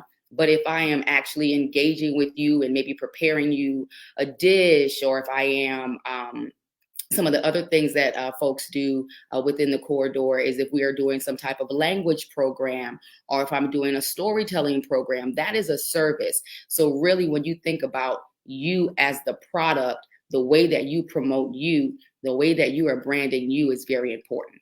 And then you have product, something that is tangible, like your phone, like a book, like a T-shirt. Sometimes it's a little bit easier to promote that because some of us, I know for me, I don't like to really be in front of the camera. I don't like to really be connected to some of my work. Not that it's a bad thing, but I think sometimes we get used to just kind of being behind the scenes. But if it's a service, you are the product. They have to see you. They have to see you actively engaging. But if it's a product, then you are able to just maybe take a picture or tag the post or do something a little bit differently to engage them. Okay. So let's talk about the need, because like I said, in marketing for us, before we even market a product or work with a client on the products and services that they want to market, we always want to go back to, why are you doing this? What is the need? Create a need. Products and services come from a need. So create a need. How and why is this product or service relevant? Assess the need. Who will be motivated to consume your product or service? Who is going to be interested? That's when we start talking about finding your target audience. And then from there, you will be promoting the need. And so it'll be a conversation about, how do you engage your target audience? How do you get them to pay attention to you and want to utilize your product or service? So we're going to talk a little about content strategy, choosing the right channels, having a call to action, move too fast, storytelling, and then clear objectives and use of social media. So first things first, choosing the right channels. Look at all of these social networking tools at your disposal. And this is really just a small list. There are more, but I did just want to break down to you 4 of the main types of social media. So you have social networks. That is what we're most familiar with. Your Facebook, your Instagram. If you were born in the 80s or 90s, probably MySpace, but nobody's using that anymore. But those are the social type of networks. You have Twitter, and then the new phenomenon, TikTok. And it is a new phenomenon across all ages. My 6-year-old niece called me the other day and she said, "Auntie, I want to be a TikToker." And I told her parents, she'll probably learn TikTok faster than you all, because those kids pick up on things like this, social media, so quickly. So it just goes to show that those social networks, they're really for everybody. You can engage any audience that you're targeting in one of these ways.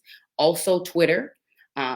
And Twitter kind of moves into microblogging. So while it's a social network channel, it's also what we kind of look at as microblogging. So you have Twitter, you have Tumblr, and you have WordPress. And then next you have your bookmarking channel, which is Pinterest. And if you know a little bit about Pinterest, and I'll explain a little bit about that, it's literally just a lot of pictures and just a lot of pictures of things that you're interested in. You'll get to kind of go in and choose several things that interest you: photography, crafting, culture, theater, whatever it is that you're knitting, sewing, whatever it is that you're into. You would go and you kind of do what they call pin different posts, pin different things to your Pinterest wall that interest you. And you can pin things from other people's walls. People can take things from your walls and pin them. And that's just another form of that social networking and social engaging. And then next you have your media sharing, and that's your YouTube. And YouTube is the largest media sharing application right now. Vimeo, I put Dropbox on there because what you will find as we get into more of that video conversation is it takes up a whole lot of space. And it's sometimes difficult to share video across different channels if the file is too large. So you need things like Dropbox to help you move that media information and those videos around for you to use later on. Then Instagram, again, as well as TikTok. And you will see the same names fall under some of these same categories. And that is just letting us know that cross promotion is possible. Cross promotion is possible, and it totally increase your efficiency. For the corridor, the main form of social media that we're using right now is Facebook and Instagram. Well, Facebook can feed Instagram, and Instagram can feed right into Facebook automatically. So I can post one post and share that, post one post to Facebook and share that to Instagram. And so I'm catching 2 different audiences, but with the same post. And you only got to do it with 1 click. So definitely want to highlight cross promotion, because that'll save you lots and lots of time. Okay, so tools for content creation. You are the #1 tool. I know that social media can be a little daunting. It can seem a little overwhelming when you get on and start scrolling and see all of these motion graphics and all of these super engaging graphics that other folks maybe are putting out. Please, please, please do not let that cause you to feel inferior in any way, because those folks are doing exactly what you can do. Like I said, your phone is accessible to you. Your phone is the easiest tool to use. It's one of the tools that we use the most at the corridor. And it's because these phones these days are like mini cameras. I think the iPhone 13 just came out. The iPhone 12 has all of these different features and things to make your video and your pictures look like a world-class photographer and videographer put them together. Utilize what you have at your fingertips and at your disposals. Smartphones can record in different formats. And so I always tell people to go into your settings. If you have a smartphone, you can go into your settings and you can actually change your photo and video settings. But this is specifically for your video settings. Change that video setting to record in HD. HD means high definition. Some things that we've seen in the past is sometimes we record with the regular settings that they have on the phone. And then when you upload it, it looks all grainy and all shoddy. And then you don't even want to keep it up because it doesn't look professional. But you have the ability to create professional level content with your own smartphone. Also, your in-app tools. So Facebook, Instagram, TikTok, Snapchat, all of those apps have in-app tools that allow you to do different things, like after you record your video or take your picture, you can add words to it. You can add background music to it if you want to. You can add a filter to it. There's so many different things that you can do. One of the things I love to do for Instagram is boomerang. Because you can do a cute little quick movement, or if you want to flash a sign really quick, and that boomerang, you can use that anywhere. You can download that and use it on your Facebook, put it on your Snapchat, put it on your TikTok. But those motion graphics are really the thing that is engaging people these days.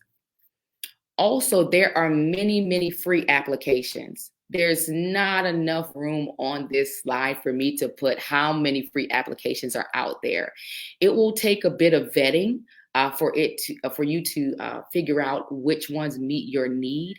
But for myself, iMovie, if you have an iPhone, that is one of the easiest tools to use as it relates to video creation. All you would have to do is upload your content and then work with the tools in that app to quickly edit it. iMovie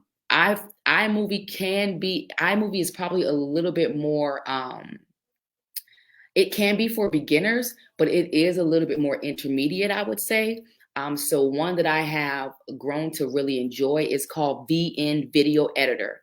It is free. I am all about free applications. I do not like to pay for things that I think should be free. So VN Video Editor, it's one of my favorite go-tos. You can upload. I uploaded a video that was 45 minutes long the other day and thought that they would not let me download it and use it for free, and they did. I was able to edit. I was able to add music in the background with one click. You can upload your own music and add it. You can cut the video, put multiple videos in, and put them all together, which is something we'll be talking about a little bit later, about how you can kind of make your content look the way that you want it to look. But there's so many different things that you can do in VN Video Editor. And like I said, it is free, but it has the 4 things that I feel like we need to be successful: pictures, the ability to upload pictures, video and music, and then download and share for free. And then my other go-to is Canva. In Canva, you can also upload video and pictures. You can use their free stock photos, and you have the option for motion graphics available to you. So I do want to take you quickly to Canva just to kind of give you an example of how to use it. Canva is a free application, but of course, the more caveats you want, the more extras that you want, you will have to pay. It's $12 a month for their basic, but that's for you to be able to do use all of their super cool graphics. But I do just fine with their basics. But hold on for just a second. I'm going to bring it on up.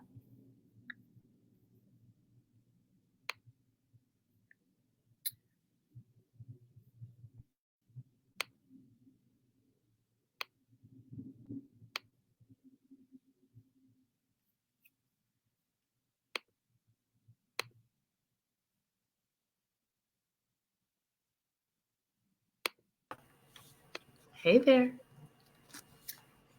All right. Hey. Can everybody see that? Nope, not yet. There we go. Okay, perfect. So this is Canva. And what I have actually, what I have it pulled up to is a post that an active motion graphic post that I created for the corridor to share one of our virtual programs that we did where we had a park ranger, Chris Barr, come and give us a virtual tour, or he pre-recorded a virtual tour for us of the for the National Park Service of the Reconstruction Era National Historical Park. And so what it actually looked like, right? The template looked like this. See page 3? That's what the template looked like. It will give you as many templates as you want. You can search and look for whatever look you're really going for. And then once you kind of get into it and you get those creative juices flowing, then you can come and you can create something like this. This is just one picture that I used as a background, and just threw a white a white backdrop over that, and just try to create some different layers. But something that I really do like about Canva that I do want to show you, like I said, is you have the ability to animate. And you can put whatever animations that you want on it. You can come in doing something like this. It can come in panning with the photos, zooming in or out. There's just so many different things that you can do to just make it very engaging. And so when you go to download it, if you look right here, it says the play on it is 15 seconds. So you can actually create a motion graphic video of just your pictures right here in Canva. But when you post it on your social media, what will happen is it'll look like it's a video. So very cool. And again, very, very easy to use. You don't have to get, all bells and whistles if you don't want to, but just know that those types of things are at your fingertips.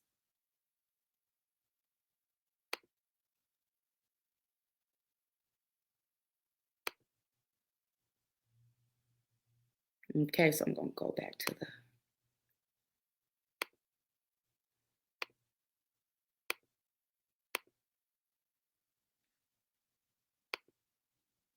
all right.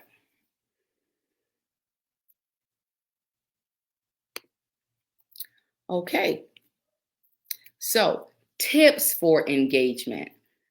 First things first, any social media account that you have, please, please, please make sure that you fully complete your profile. What people are looking for is professionalism. What people are looking for these days, especially in a virtual environment, is to know that your business actually really exists. Because there's so many different businesses that are popping up, so many different products and services that are popping up right now, that you want to let these folks know that you are the expert in whatever service that you are exchanging, or whatever product that you are selling. You know your product, you know your service, and you are the expert. So the best way to showcase your professionalism, to really showcase your imprint as a business, is to ensure that you fully complete your profile, okay? Don't leave anything out. Don't leave anything out. And I mean, sometimes that can probably take you, make the plan to commit that 30 minutes to an hour, that if they want you to write a small bio, that they want you to write, some one-liners about who you are, what you do, that you have the time to do that, because you want to put the energy and effort into that so that it will attract more customers. There's definitely research to show that the more full your profile is, the more complete your profile is, the more likely people are to engage with you, because they'll know that you are actively in business. The next thing I would suggest is to share live pictures and video of your product or services at different stages. So that's a little bit different for product and service. So if you are a service, and again, sometimes sometimes I'm in the Gullah Geechee headspace. So for our storytellers, or for our for those who do I'm getting tongue-tied. For those who do different cultural reenactments, they will have folks maybe take video of them, or they will record themselves doing some of their reenactments, doing some of the storytelling, doing some of their engaging, and then that is what they upload. That is what they post. However, if you are sharing a product, if you're promoting a product, people tend to want to see how it manifested from the beginning to the end. That's the new trend now. So you'll see folks, if you're watching some of these videos on TikTok and Instagram, you'll see folks that are preparing a meal. They might bring all the ingredients, and you see a picture of that. And then they take a quick video of all the spices that they're using. And then you see them pouring it into the bowl. And then you see them whipping it up. And then you see them putting it in the oven. And then at the end, you see this beautiful, manifestation of, and I just could be hungry right now, but you see this beautiful plate of food, or you see this how they have it laid out. It's all about how you can make a person feel while they are watching what it is that you are selling. So I would always suggest live pictures, live video, engaging videos, and showing the different stages of your product or service. Again, we talked about being the expert. Storytelling has become super major in the marketing of really our cultural products, African American culture. And so ensure that when you are promoting your product or promoting your service, there's always a why behind it. And make sure that why connects to your brand, connects to your overall, again, story. That is what people really enjoy and what engages them. I put two examples here, Geechee Experience and Sun M Show. Like both of them, they are cultural preservationists. And so they don't necessarily sell initially, they did not necessarily sell any products. They themselves were the product. And their goal is to share more about Gullah Geechee culture so that people have an increased awareness. But I know for Geechee Experience, since they have been live and they've been able to grow their social media network to like 15,000 folks in about 2 years, maybe a little over 2 years. But now they're able to connect the different their t-shirt venture to their business, to the Geechee Experience. They have a Gullah Geechee Experience flags that they sell and promote. And so they're able to now cross promote. So while they're doing their cultural based work, they're also now putting a business, a product with their service overall. And then the same for Sun. He is he's a Harvard professor, but he's a language preservationist and teacher. And so he puts a lot of videos out, both of them on TikTok as well as on Instagram. And many of their TikTok videos end up on Instagram as content. And what they're simply doing is telling the story. I do have some examples in here of one, and I think I do want to show it. I do want to show it because I think it's so great.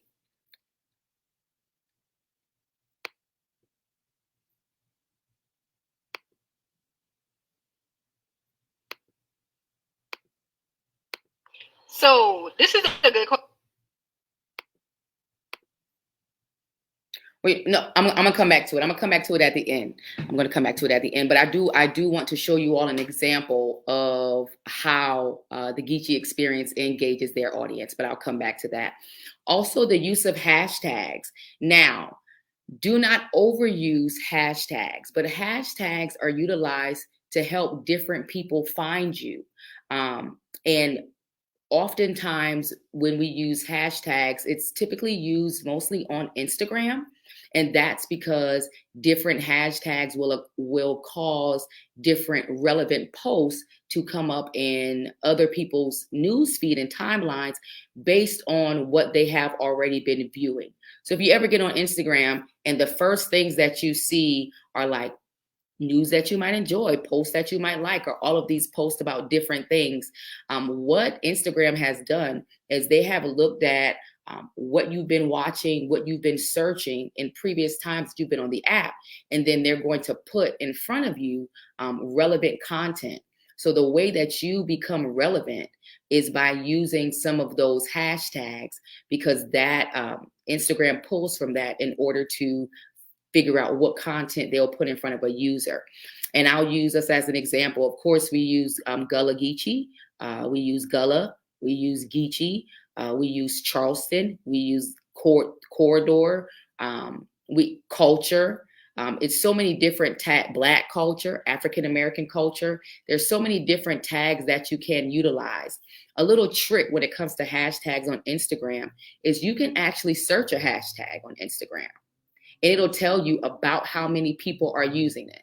So if you search a hashtag and it says fewer than 1,000 people, or maybe only 10,000 people are using this hashtag, what that means is you're not really going to hit a large amount of people, or you don't have the potential to end up in the relevant news feed of a large amount of people. So you want to use hashtags. I tend to only use hashtags that are somewhere up in the 500,000. So, over 500,000 people are using this hashtag, because that lets me know that I'll probably catch a few eyes.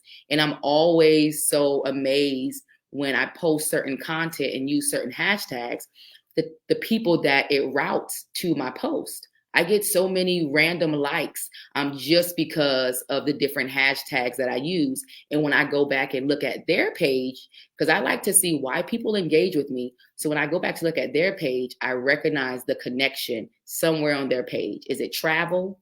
Is it culture? Was it food related? Is it Charleston related? Is it Savannah related?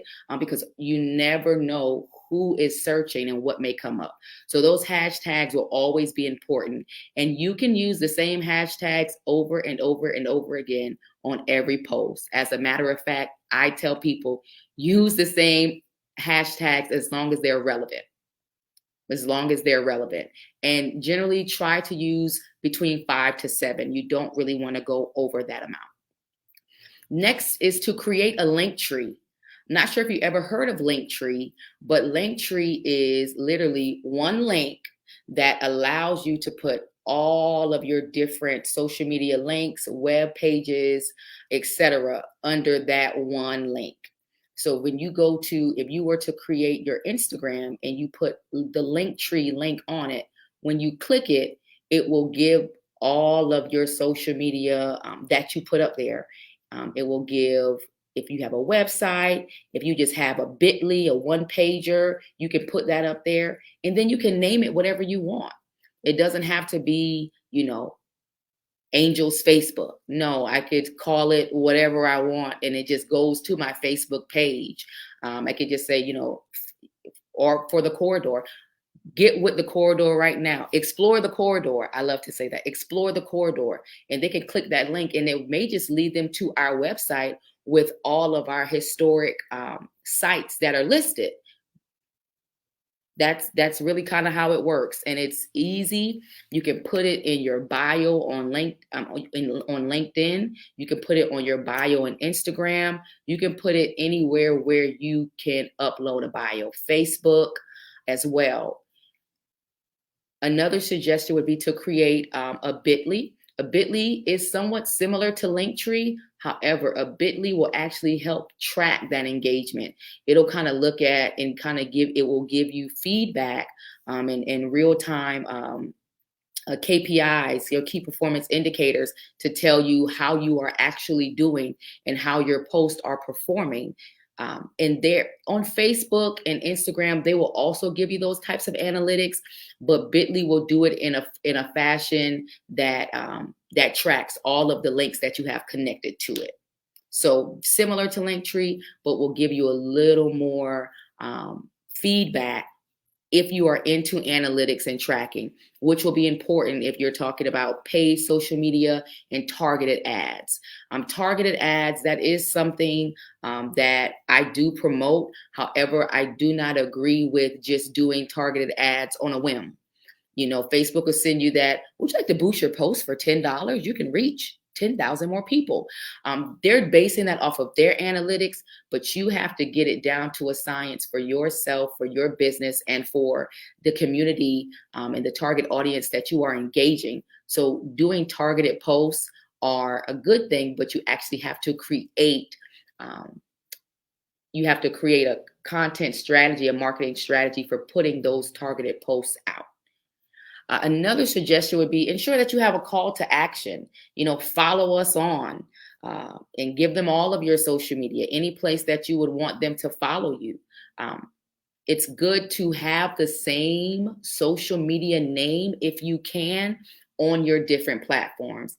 Just makes it easier for people to find you, makes it easier for people to engage with you and follow you and know that you are the same company. Because sometimes, you know, so many companies these days have the same name. And so I've been on Facebook and I thought that I was actually going to their page on Instagram and it was an entirely different company because they had changed a couple things with their name. Now, I know sometimes if the name is a well-known company name, then it may be taken. And so just think about that. What I like to do is check for the name on every social media account that I want to use. And once I do that, whichever one, I typically have to go with whichever one is not available. And then I start making tweaks. So where I make the tweaks and where I have to make the tweaks is important because then I can go back and know that that name won't be taken on any of the other social media. Now, you don't necessarily have to do that. But again, if people have to look for you, they're going to stop looking because it's so many different products and services and vendors and people that are out there that people are not going to spend a lot of time trying to find you or trying to engage with you. So you have to make it easier for your consumer. You have to make it easier for your audience to get to you, to access you. Make sure that none of your links are broken. It is your job to ensure that if you have your web page or a one-pager connected or links connected on your page, that they're all working. Because again, people will not generally spend a lot of time trying to legitimize your business, okay? Be consistent. You want to post 3 to 4 times per week. You want to make sure that you're staying in people's faces so that they won't forget about you. And so you can do that through some different things, just posting a photo or posting some of those videos or engaging them with just some content that you may have found elsewhere. Another huge thing is resharing, reposting. Instagram is a place where you can repost. However, you would have to download another app to help you repost. So a lot of social media comes with you'll need a lot more space on your cell phone, or you would really have to get those targeted apps that are specific to content creation. I have just a, you know how you can create those little pockets on your phone and drop in the relevant things to it. And so I have one just for content creation. And that is where the VN video editor is. That's where Canva is. That's where iMovie is. That's where the Repost app is. That's where all of those things, because you want to be able to get to it easy. And so that is another tip I didn't put on there, but I want to throw it in there, is just make sure you have the downloadable space on your phone, or that you have some type of other hard drive so that you may be able to quickly access what you need. And what we have found from some previous research is that oddly enough, Tuesdays and Wednesday afternoons are some of the best times to post. But in general, between 8 a.m. and 9 p.m. are great times for you to also post and get more engagement. 8 a.m. because typically people are waking up. And what do people do when they wake up? They check their social media. 9 p.m., people are getting ready for bed. And what do we do right before we hit the sheets? We check our social media. So that's why those are kind of like those peak times. But really, any time that you, any active time, I wouldn't suggest that you post in the middle of the night because no one is going to be awake. So any time where things are active, the world is active, people are active, those are always good times for you to post. So let's see. Oh, okay. And so before I open the floor for questions, because I feel like we'll be able to get into some deeper conversation when that happens, I do want to just show an example of the Geechee experience.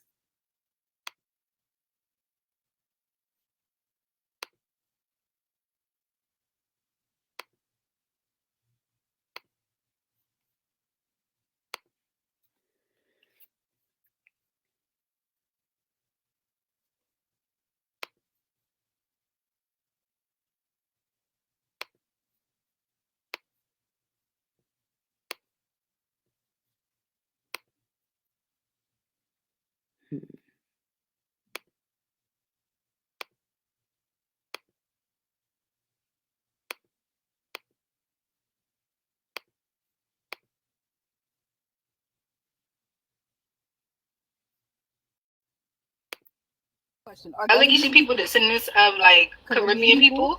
So growing up, a lot of people used to be like, "Oh, y'all sound like from the island. Y'all sound like y'all from the island." We used to be so confused. I'm like, "What island is y'all talking about? Is you talking about the island in Charleston? Because we been from But so when I did my own research, I discovered that Charleston, the first Buckers actually came to Charleston was from the Barbados. And, they brought the Africans that they stole with them that was in, Barbados. They brought them over. Yeah, so technically the first African Americans that were over here was from Barbados. So we have a huge connection. Even the way they designed Charleston, like we got Rainbow Road downtown, and they got something similar even now how they design the whole entire structure. And then also we've been cutting up. So when an African was rebellion in Charleston, them boys shipped them off to one of the Caribbean islands, be it Jamaica, Barbados, Bahamas, and vice versa. So that's why you would hear we sound, I guess, like we from the island. But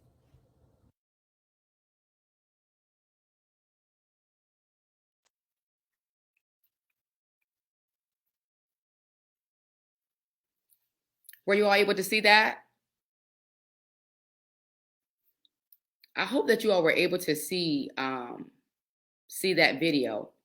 But one thing that I appreciate about that video, and one of the things I wanted to highlight in that video, is the aspect of the component of storytelling. And they do a really, really good job, a really, really great job of storytelling.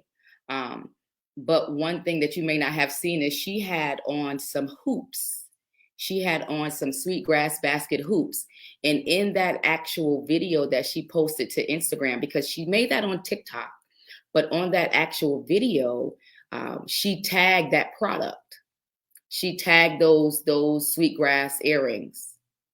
And so that is another thing that you can do, that we suggest that you do when you are actually creating your videos and sharing your pictures, is tag your products, tag the links to the actual overall products, and people will be, it will be easier for them to be able to just click on it and go right to your website or go right to whatever place that they need to order it from. So I did want to just show you all that example. And Courtney, if we have any questions, I am ready to rock and roll.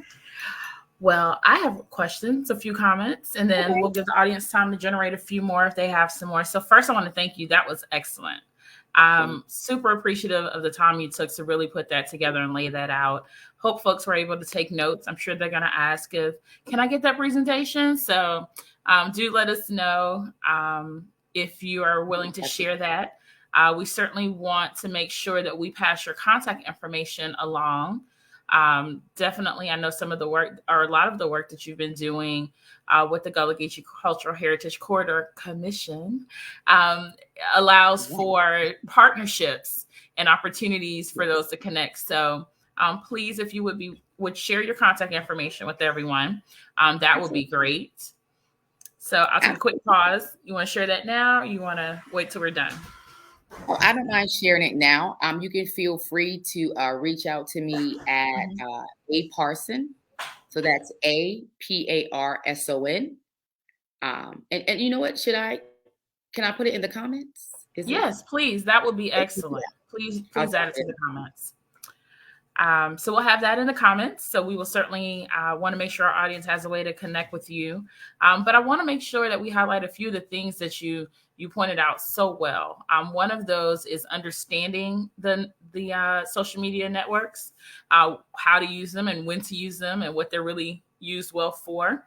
So I think the opportunity for people to see that makes a difference. Sometimes people think they need to be on Instagram with a lot of wordy content, where on Instagram you really want to focus more on your images and pulling that together. But the beauty of Facebook and Instagram posting together means that now you got to combine those efforts, right? You need a really strong image, and then you need good content. And by strong image is whatever you want to be seen with clarity, right? And to your point, we can use our phones now. And we've been able to use our phones for a little while, but I think most folks have finally upgraded into spaces where the quality of the images on their phones for both photos and video are great. So thank you. So sorry about that. Thank you so much for sharing that. The other thing that I really liked that you shared was around the storytelling. Storytelling is so important in our space and in this place of not just social, but how we communicate about what we have as a product or a service to others. So I'm glad that you shared that last video. And I hope that everyone got that the storytelling can be simple, right? It doesn't need to be well produced with all of the light, the camera action. It just needs to be good content that you are communicating and clear content in that space. So when they walk away from it, whether it's 15 seconds or 5 minutes, which 5 minutes is a long time, but whether it's super short or a little longer, it needs to be something people can walk away with great understanding. So thank you so much for sharing that. We definitely had some requests to share the presentation, so we will get that out to everyone. So stay tuned for that. And I just want to thank you again, Angel. Can't thank you enough for taking time to join us this morning. So stay tuned for all to come from, and stay in touch with the Gullah Geechee Cultural Heritage Quarter Commission.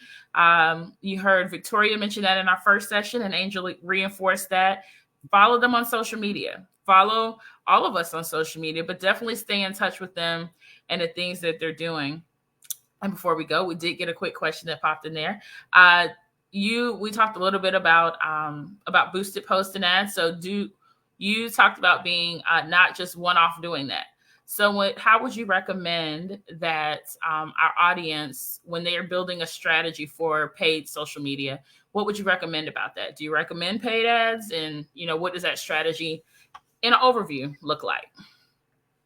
I would say I would recommend when you are creating your strategy early on, because some products and services will sell quicker than others, right? Some things will catch faster than others. So I think you have to look at what it is that you are promoting, and then how quickly you're trying to drive an audience forward, and how quickly you're trying to drive folks to your products. And so if you're trying to do that quickly, then you may want to look at doing targeted ads then early on, just to get you out there at the beginning, but not something I would suggest that you carry on throughout the time until you kind of see how they're performing, and then see how you are doing organically with your posts and how you're reaching folks. Yeah, I totally agree with that. It can be an expensive undertaking to keep it on a continuous basis and not see the return on it that you want initially. So one of the great things I want to add to that is once you get a little deeper into it, you can read the analytics and the insights from how your ads are performing, your posts are performing. So, and if you're not quite comfortable with that initially, check in with, someone who is. The back end of that, Facebook and Instagram and some of these social networks have gotten a lot simpler to understand because you just click a button and it brings up the whole dashboard for you. Now you don't have to search as far. So I think that's a great opportunity to look deeper into that. So thank you for sharing that. That was important. Thank you so much. Thank you for having me. I really appreciated being here and sharing with you all today. Look forward to connecting and partnering with all of you, anyone who's interested. Yes. So thank you so much, Angel. And we are going to bring back our fearless leader of the South Carolina African American Tourism Conference, Mr. Kwadwo Campbell, and to close us out. Well, that was an education for myself as well. Our whole team was listening and taking extensive notes. We want to thank you for sharing with us.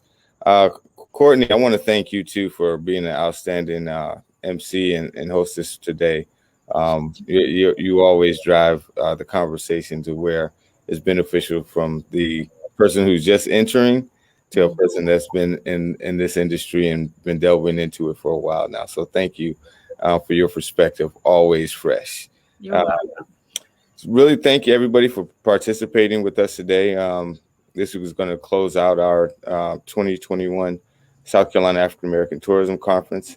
Again, this is about education so that we can grow this African American niche of the tourism industry. If we're going to really develop our communities, we have to tap into the economic engines that drive our economy. Tourism is one of the biggest. I think it's the second largest here in the state. So let's tap into it.